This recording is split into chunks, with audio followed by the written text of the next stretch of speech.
Okay, now I'm ready to mount the water block. So I got the water block here. Went ahead and wiped it off, no fingerprints. And I got my barbs now. Watch this. I mean, all you do is you take it in there and you screw it on there and you hand tight it. You know, put a lot of pressure on it because you're not using a tool or anything. That's all you have to do. Do not use any type of crescent wrench or channel locks or anything. So I'll get the other one, put it on there, and just go about as tight as you can using your hand. And so I got it on there now.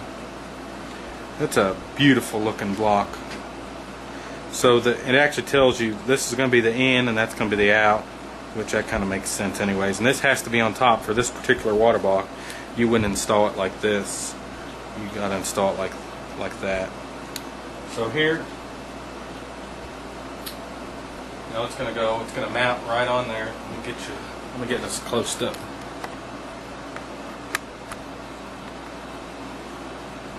There we go.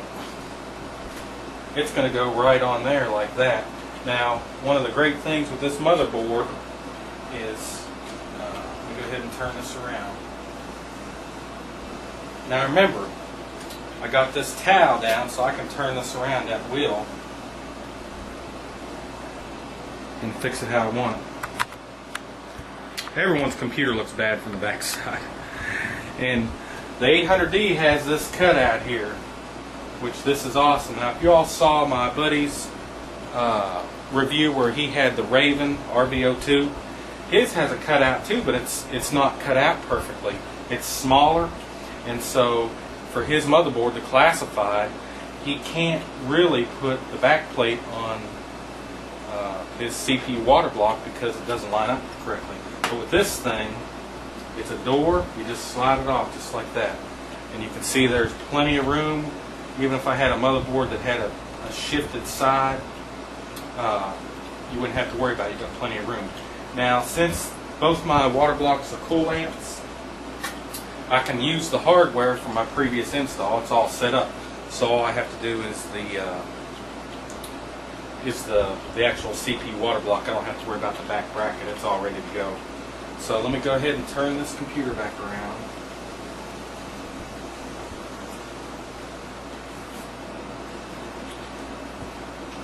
Okay, let me make sure we're lined up where you can see me.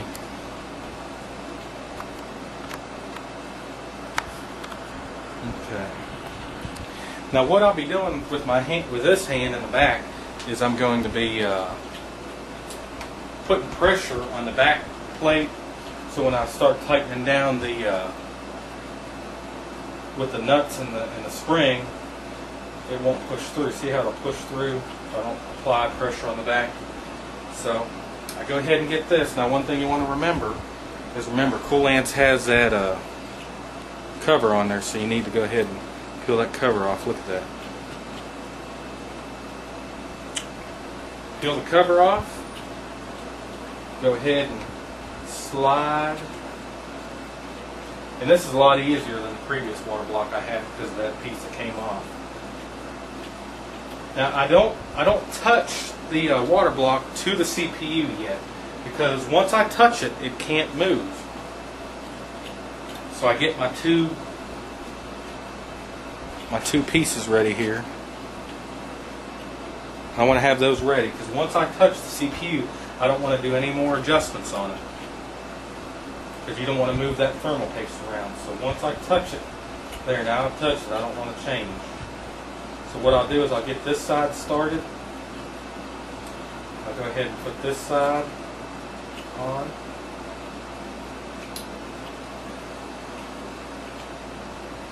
And again, I'm putting some pressure on the back plate.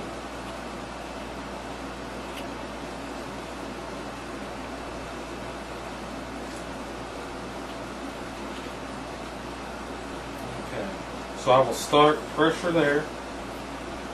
I'll start pressure there.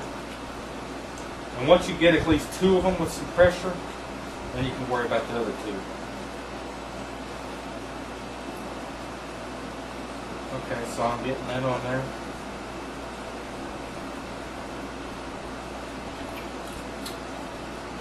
Okay, I got a little bit of pressure on each of those, so now it's the age-old question: how tight should you go? You know what? This is more of an art than a science. Some water blocks you buy will have a stop where it's obviously how far you go. I think Koolance, theirs are designed. I'm not Koolance. Koolance, theirs are designed where they'll stop. Koolance, though, they let you be the judge, so you don't want to bust your motherboard. So what I end up doing is I do a little bit at a time until I feel scared to go any tighter, because you want it to be tight. Even though the water blocks are machined well, the CPU is going to have imperfections, the water block's going to have imperfections, so you want total coverage. Okay, that's about it. That's what I feel comfortable with right now. Now, after you run the computer for a while, usually I'll go back and retighten it just a bit. There's a good picture of it in there. That looks awesome. So we need to go ahead and start routing some tubing now.